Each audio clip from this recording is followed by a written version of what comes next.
Hi, this is Daz Baldwin, and welcome to my podcast for entrepreneurs with depression and realising how much that sucks.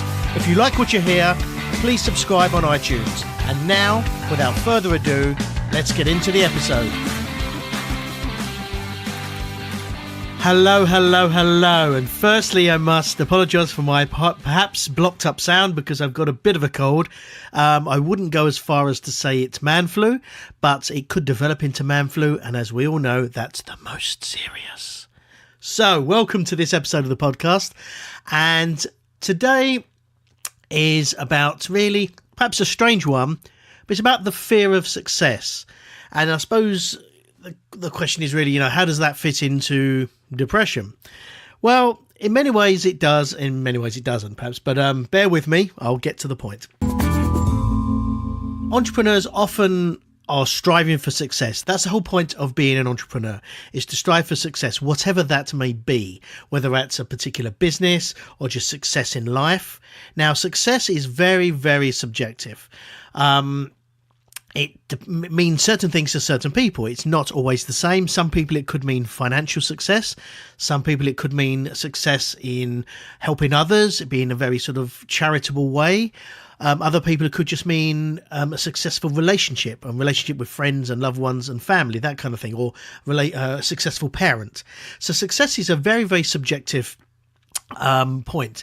And often I think the entrepreneur, it's assumed that success for an entrepreneur means financial success. It's all about the money, all about the Lamborghinis and that kind of thing.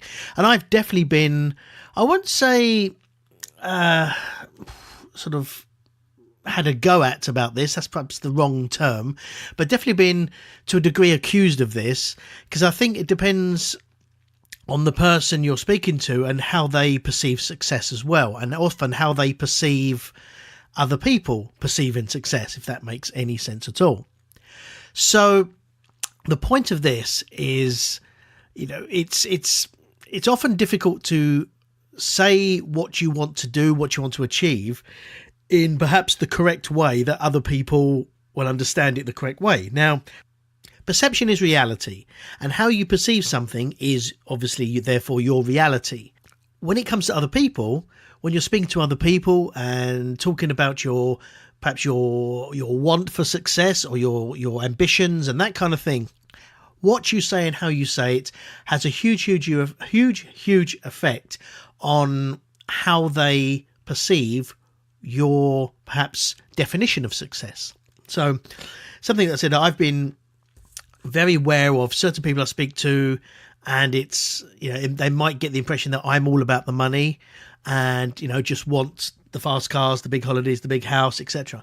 And whilst to a degree, now I'll be blunt and honest, to a degree that is true, that's not my underlying drive, and that will get me fulfillment in life.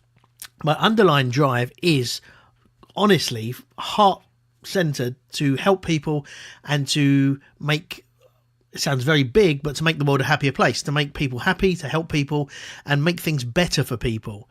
Now, included in those people is me and my family. And, I will not deny in any shape or form that I do want a Lamborghini. I like Lamborghinis. I like fast cars. I like an Aston Martin as well. But the point is, I'm not driven 100% by money. Money is the byproduct of adding value. So if I can add value, if I can add enough value to enough people, there's no reason why I won't get what I want, which is a nice house, a Lamborghini, etc. So, but people often see that as the success, or the I suppose the striving for success, as just being striving for money, because a lot of quote successful people are rich and probably rich, famous, that kind of thing, and have the big cars, the big house, the big holidays, etc. And so it's a tricky one to really sort of explain, because if you're not of that mindset whereby you want to help people, you want to add value to the world in whatever genre or niche you're particularly focused on, then all people see is the I suppose the results, in which it's almost like an iceberg where all the under the water stuff is all the stuff you're doing to help people and all that good stuff, whereas people only see the tip of the iceberg, which is the results. What they see, the sort of the external bits that show of your life, which is the house, the car, etc. Or ran the other way, the bad stuff. So things not working, failure, that kind of stuff. People only see that part, which is sort of, I suppose, the external show, for want of a better word, side of it, whereas under the water, the rest of the iceberg is all the stuff that's going on, which is often struggle, depression,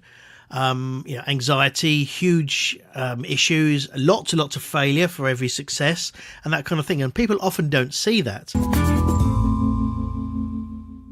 And so where this pulls back round to my original point of the whole podcast, or doing a podcast, is that with success comes a lot of failure, and almost you have to fail a lot for success, because one, you learn from failure, you learn from things going wrong, you learn how to not do things. I think Edison famously said that he learnt 9,999 ways to not invent the light bulb, because he invented it after 10,000 tries. So it's rather than he didn't fail, he found 9,999 ways to not do it. And that's it's a different mindset, different way of looking at it. Now, I'm not saying in any shape or form that it's all about positive thinking, and all the positive thinking in the world will not get success. For the rest of this podcast and for further episodes, please check out the link below. Take care and have a great day.